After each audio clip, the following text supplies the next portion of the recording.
channel, and today I'm going to be explaining F1 terms that you guys wanted to know more about. So let's get right into it. Okay, so I posted on my TikTok and Instagram asking you guys to comment what you guys want to know more about and want me to explain. So that's what we're gonna do. I have one for the new regulations and a few on active aero. So we're gonna start with active aero and get more into the new regulations. Okay, so active aero honestly is like one of the easier ones of the new regulations. So it is where it is like a million different names for it. I think that's where it actually gets confusing.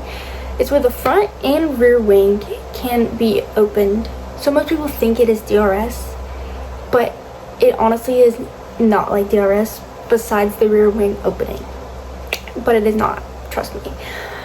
So yes, it's the front and the rear wing opening down the straights. So that's where you'll hear straight mode, because down where parts of the track are straight enough to be used for it, they can open the front and the rear wing, and then that's when you'll hear corner mode, because they close it through the corners for more downforce, obviously. So yes, but there's a little bit more to the active aero. So differently to DRS, the rear wing can now flip open as much as they want, and that's what we have seen Ferrari do their Macarena wing, where it completely flips like upside down. So before it was 85 millimeters, that's how much it was allowed to open. Now it can be however much they want. Another difference is that you don't have to be within 1 second of the person in front of you. Not for this one. This one can be used anytime on the lap, and where active aero is allowed down the straights. So tracks that have enough straights. So like Australia had, I think, 5 straight mode zones. But another rule on it is that it has to open and close within 4/10 of a second. So you may have heard drama on Mercedes, where they were under investigation for theirs not closing in enough time. It was Ferrari actually are the ones that went after them, and their front wing closed in like 0.8 of a second, which is slower than allowed. But they said it was a hydraulic issue where it was not able to close fast enough against the high speeds and like the pressure being put on it. So they apparently fixed it before Japan. And then questions on it are like, what about when it's raining? So they have said that they will make it so only the front wing is allowed to be opened. So you know how DRS was shut off during rain? The rear wing is not allowed to open during that, but the front wing is, just because with all that extra downforce, the cars get lower, because you want to have the cars low to the ground as possible. So with all that extra downforce from not being able to open the wings, you're going to see a lot more plank wear and a lot more disqualifications there. So they will also, if there is a chance of rain, they will allow the teams to make changes to their car to rise the ride height. But yeah, it's also specifically the front wing to be open, because if they open the rear wing, that'll drop the front, and you don't want that. So it's just making it more even and balanced. But yeah, that's active aero. Okay, now we're gonna talk on some of the other new regulation terms. So we'll go with boost mode and overtake mode. So in my opinion, these are kind of similar, but not really. But boost mode, any driver can use it anytime, defending or attacking. This gives them extra power, to defend or attack. But yeah, just extra power there. But overtake mode is what they are calling the new DRS, but not really the same thing. The only main similarity they have is that you have to be within 1 second of the car in front of you. But the rest of it is not the same at all. So overtake mode is extra power being put into the car to overtake. It's an overtaking aid like DRS was, but it is used based on power and battery. So it's actually battery. That's why you'll see cars zoom past the one in front of them, but they use all their battery doing that. So down the next straight or next area, they get passed back because the other car had saved their battery and then uses that battery. Batteries can be said a lot in this because it's literally like what the cars are now. It's like almost like 50% of the battery. But yeah, I'm trying to explain these in more simple terms and also to my best knowledge. I'm not like super smart in this, but you know, just to help you guys get a better understanding of what it is. But yeah, that's boost and overtake mode. Okay, now we're gonna talk a little bit about the battery and mention a little bit about this statement that the FIA had put out that a lot of people were a bit confused on with the number. Like the MJ stands for megajoules, which that was new to me. I recently learned this, so it's involved with the battery, and we'll talk a little bit about this. I really had to read my notes and I cannot read my writing. Okay, so the battery holds a maximum of 350 kilowatts, and most of the time battery can be charged up to 8.5 megajoules in a lap. With overtake mode though, they can go up to 9 megajoules. And in the FIA thing, each track is actually different depending on how like many places they have to recharge. So if there are less places to recharge, like, you know, braking zones or even straights, which we'll get into that more, that recharge megajoules will be lower. So, you know, like Australia or like even China had like a lot of zones, so it's a higher number. So yeah, but actually the like actual battery is only able to hold 4 megajoules, but they're allowed 8.5. So how does that work? Well, as they're using the battery, that goes and that's used, and with the other extra battery that they're allowed to use goes into it. So it's just like flows. You know, hopefully that makes a bit of sense. If you want to understand more on this, definitely go watch Chain Bear. He explains it very well. That's where I got my information. So yeah, that is my I don't know the word.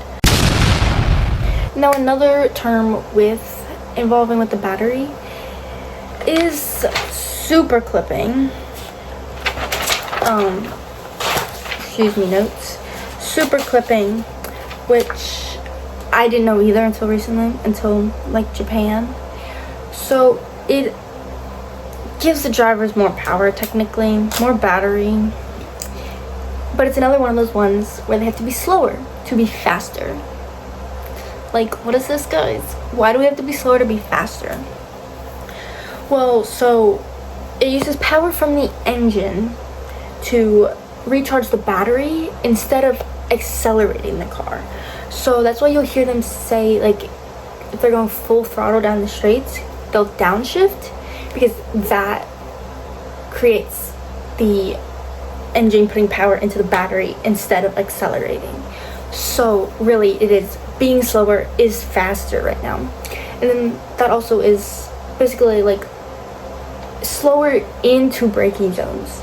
So you'll see cars like drop like 50 kilometers an hour and like early to recharge a battery, and you can also recharge in the corners, like braking in the corners recharge, super clipping recharges. But talking about super clipping, we are going to talk about the Ollie Bearman crash from Japan. So most think Franco Colapinto was super clipping and Ollie Bearman was deploying. So deploying battery going faster, which involved, you know, very high speed of them coming closer if Franco is dropping speed and Ollie is gaining speed, which a lot of drivers did say. They told the FIA these concerns, and they have done nothing. Like, but yeah, so Ollie Barron was coming in very high speed and Franco was slowing down. And Franco didn't expect Ollie to be coming in at such a high speed, and it all happened. So really, it is not Franco's fault. It is the FIA, it is the regulations' fault, which they did say they will have meetings over this 5-week break that we are having before Miami with the drivers on how to fix this, which I think they need to take in everything the drivers are saying. The racing is just, they're overtaking a lot, but not in a good way. It is literally all about the battery. We might even get a Max Verstappen retiring from F1 because of these regulations. Drivers are not happy. Only Mercedes is happy, and because they're winning. I mean, we hear Ferrari drivers complain still. Hamilton not so much, but Leclerc. We hear the Leclerc crash out still. And they're in the top. So, FIA, you guys really need to fix this. While on Ferrari and Mercedes a little bit, we're going to talk about race starts real quick. So, you guys may be wondering how Ferrari are so good off the line, how they're so much better than everyone else. Well, Fran Vasseur had previously said before the season even started that race starts were going to be different. They were going to be harder. And most people were like, what are you talking about? No, it's not. Well, he designed his car differently to be faster down off the line. And by that, it was making a smaller turbo. So the turbo has to spool up to be able to take off. But previously, the MGU-H helped spool up the turbo. But they took that away now because it was so expensive and was so heavy, and it was just so difficult of a part. So they took that away. And now it is a lot more difficult to spool up the turbo, which is why they have to take longer. So they give the blue light flash, I think it's 5 second extra time before the lights start. But since Ferrari have a smaller turbo, it spins up faster, allowing them to take off faster. But it does equal to less power, which is also why we see Mercedes so much faster than them. So yeah, okay. And I have been asked to talk about tires and flags, and we're gonna start with flags and bring out the trusty Grand Prix book by Will Buxton. I love Will Buxton so much, guys. He made me want to watch IndyCar. I have not, unfortunately. I partially have, but I love Will so much. But we're bringing out the book for the flags just to make sure I get all of them right. Obviously I know the basic ones, but the other ones I don't know. And I'm gonna give you all of them. So green flag, obviously go, good, track is clear. Yellow flag, 1, yellow flag. Hazard, slow down. And it's more, yellow flags are in a singular spot, a mini sector. And you'll see either people waving a single flag or on the little screens on the side with blinking yellow. Double yellow though is also slow down, but be prepared to stop. So they're basically the same thing. Then we've got red flag. That one means session is stopped. Pull to the pits. If it's a practice or qualifying, they pull into their pit box, their garage. If it's a race, they line down the I don't know, what are the pit road? Pit road? They line down that in the order that they were in, but they get moved around to the order. If there's lapped cars, they get moved around to the order of where they are. I'm really bad at explaining things, guys. I didn't really know this one, but yellow and red stripes means debris / fluid is on track. You don't really see that one though. But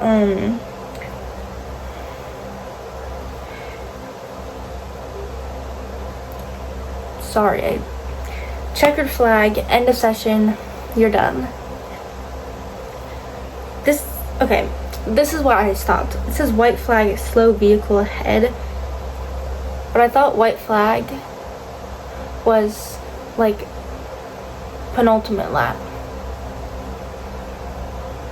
Like you're on your last lap. Like they do it after your second to last and like into your lap. Am I wrong on that? I don't know. Black and white flag. Warning flag. So you'll see these at the like track limits. If they reach their like max track limits, you'll see a black and white flag. If you see them doing something like dangerous, you'll see a black and white flag. Which then if they do one more like offense, it becomes a black flag, which means you are disqualified. You are done. You gotta go back in the pits. Black flag with an orange circle means return to the pits immediately or repairs. So you don't really see this one much. I know I do in iRacing, but I think most cars know if they got damaged, they go into the pits, like, you know. And then blue flag, that is shown to cars when a faster car is coming behind them. So if you're about to get lapped, because you're supposed to let them through because they're faster. But like, they're only faster really because like you have to let them through. That one, like, it makes sense, but like it don't. Like, you should be allowed to like fight all the cars like that, you know. But that's the flags. And then I'll just mention safety car and virtual safety car. So safety car is just SC.